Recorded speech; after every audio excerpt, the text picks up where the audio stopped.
guys, welcome back. Today we're out here taking a look at the Archer. The Archer is a Polish-made AK-47 that's chambered in 5.56 NATO. This rifle is manufactured in the legendary Radom plant in Poland, and it's imported by IO Inc. Now there are some differences between this rifle and the actual military barrel rifle that this Archer is patterned on and built on the same assembly line, and we're going to talk about those differences. Plus we're going to shoot it at 100 yards and see how it performs. Rumor has it that these rifles are capable of 1-inch accuracy at 100 yards. Let's learn a little bit more about this rifle.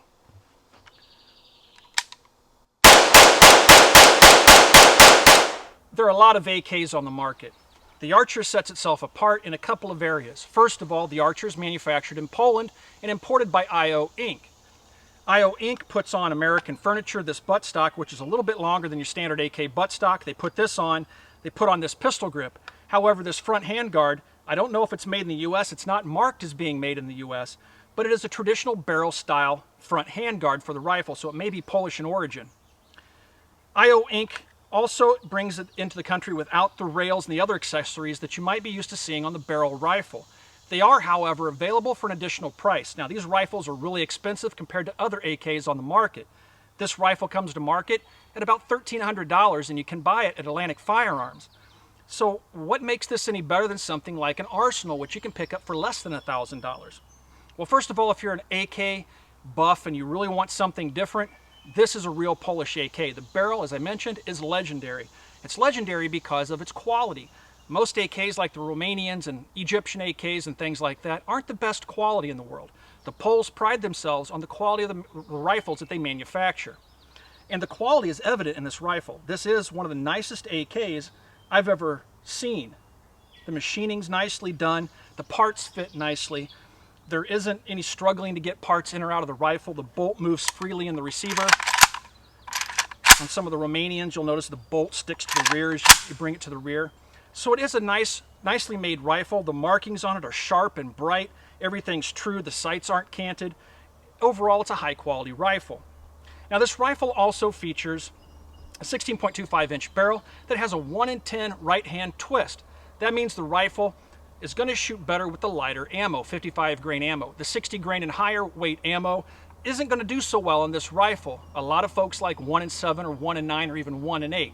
So 1-in-10 is kind of slow, but it shoots 55 grain ammo fairly well. The rifle is also cut and has the facilities for the barrel top receiver 1913 style rail. It has the cuts here on the gas block or the rear block, and it also has the locking mechanism back here on the tang of the rifle. They are available at additional cost. I don't know what the cost of those parts are yet. I don't believe they're available, but once they become available, you can start to deck this rifle out like a real barrel AK, military grade AK.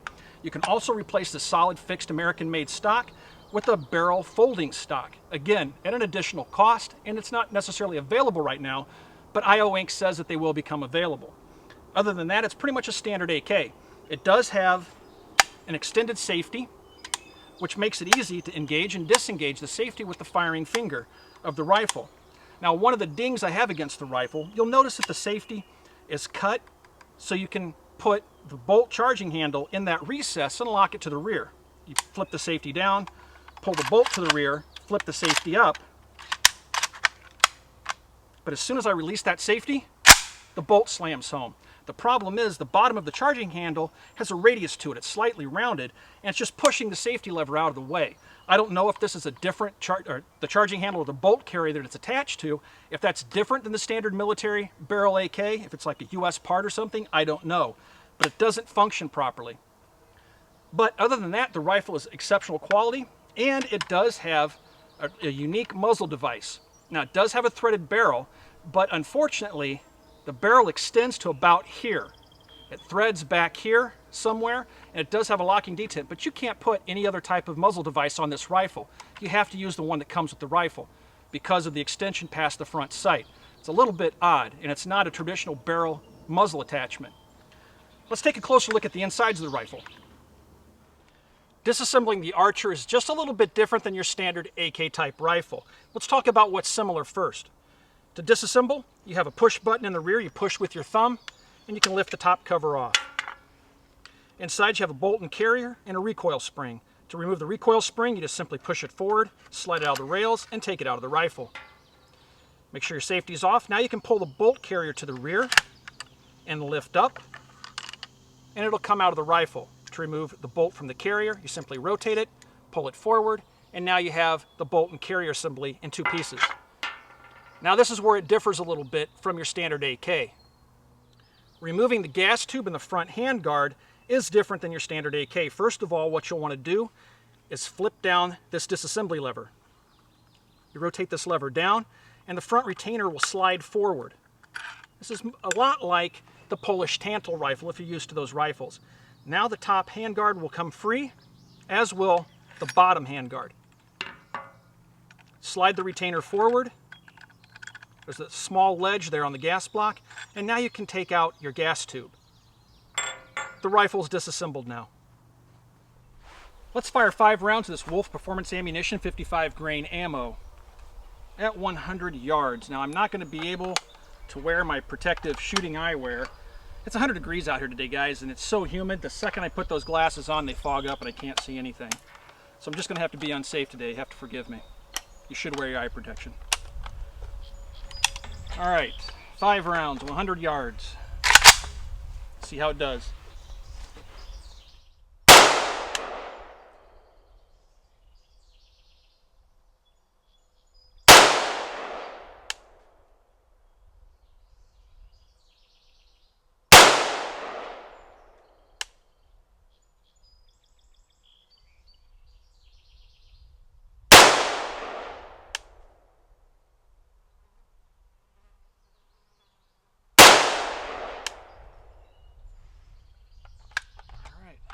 Take a look.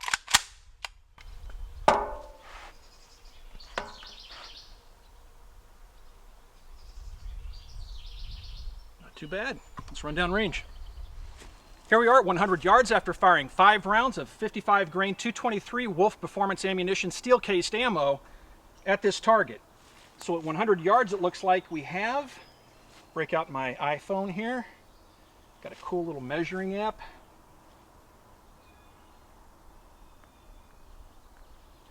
1.6 inches for a 5-shot group at 100 yards. That's pretty impressive performance out of the rifle using the steel-cased Wolf ammo. Now keep in mind the Archer does have a 1 in 10 right-hand twist barrel. That 1 in 10 twist is going to favor the lighter 55 grain bullets. If you go with the heavier 62 grain bullets, you're not going to get optimum performance or anything over 62 grain. But with this 55 grain steel-cased ammo, the Wolf, it's doing really well. Next, I'm going to try 5 rounds of the Federal 5.56 ammo. This is XM193F 55 grain ammo. Take 5 rounds of this. Load it into our polymer magazine here. And fire it at 100 yards and see how it compares to the Wolf ammunition. Now this stuff is 5.56 spec, so it's quite a bit hotter than the Wolf ammo. I should also mention the trigger on this Archer is really light and crisp. It almost feels like it's been hand honed. It's a really smooth trigger. See how this 193 ammo does.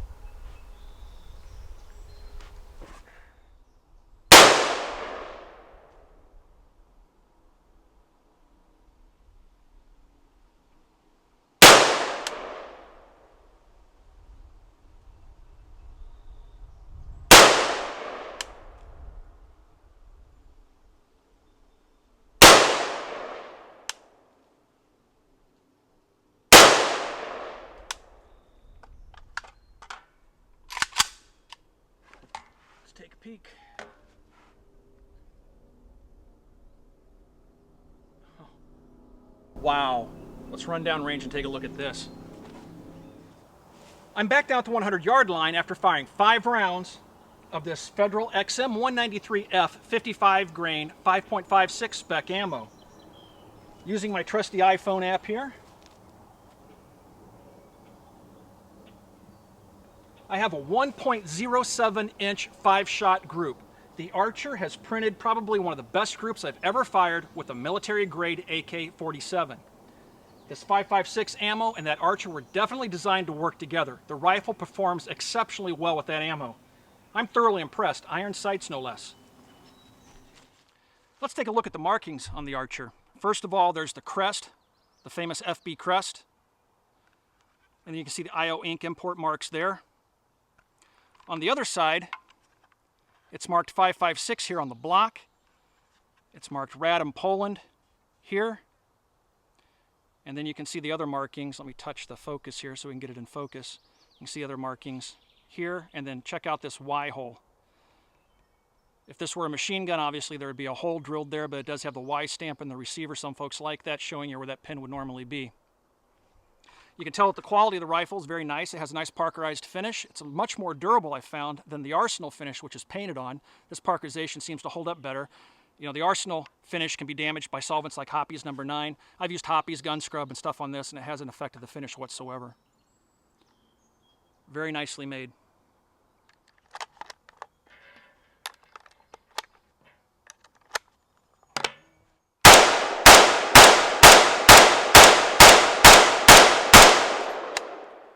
Shooting the Archer is a real pleasure. The rifle is really smooth, has a nice light trigger, all the controls are easy to reach. It even has a really large paddle release here on the magazine. So you can quickly bump that with your finger and remove the magazine. You'll also notice the magazine is a polymer. Now, the magazine does not have steel reinforcements.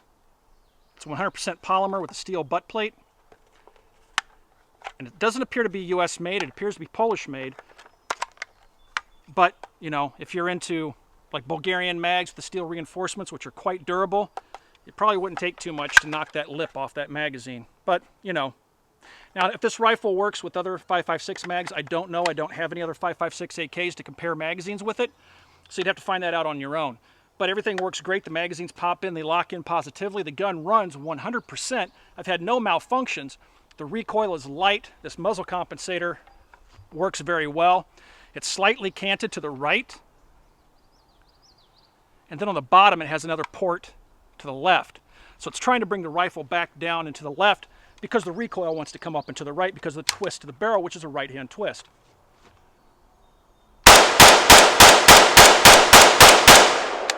Time for some final thoughts on the Archer. The Archer is as close as you're going to get to a barrel right now.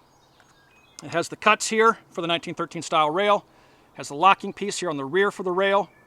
So if you want a Polish built AK, this is about the only game in town. Sure, there are other Polish rifles on the market, but they're built on US parts and US parts receivers with cut up Polish military AKs. It's not really a Polish rifle. This is built in the legendary Radom plant in Poland, and as I mentioned, it's imported by IO Inc. Now, some of the downsides to the rifle. First of all, it's $1,300. That makes it one of the most expensive AKs on the market. Is it worth that $1,300? That's subjective. To me, yes, it's worth $1,300 simply because it's a real Polish AK and it's about as close as I'm going to get to a barrel. But is it any better than something like an Arsenal? Well, a lot of folks are going to say no. You're better off spending your money on an Arsenal. But if you're an AK collector and you want a real Polish AK, again, this is the only way to go. Now, for that $1,300, I like to see IO Inc. actually include at least the 1913 style rail that goes across the top here, or perhaps the folding stock. If they included accessories like that, it probably would justify the expense for more people. Now, there are a couple of things about the rifle that I found a bit odd. First of all, the muzzle device. I would rather it have something else, either have a pinned-on real barrel type muzzle device, or do something more traditional with a standard thread so you could put other devices out there that you could buy on, third-party products. I also am a bit worried about this safety lever. It's notched, as I show you, to hold the bolt to the rear, but as soon as I release the bolt, if I'm not holding it with my finger, it pushes the safety out of the way and the bolt slams home. I think the guys at IO Inc. should probably take a look at that. But other than that, I think it's a really nice rifle. It shoots exceptionally well. It does have that 1 in 10 inch twist right hand on the barrel, so if you want to shoot heavier grain bullets, it's probably not going to do so well for you, but with the 55 grain stuff, this thing is ridiculously accurate with its iron sights. Take a look at the sights here. So if you guys have any questions about this rifle, you can ask those questions on our Facebook page. You can find us on Facebook at www.facebook.com/military arms. As always, everybody, thanks for watching. Thanks for those subs. We'll talk to you guys soon.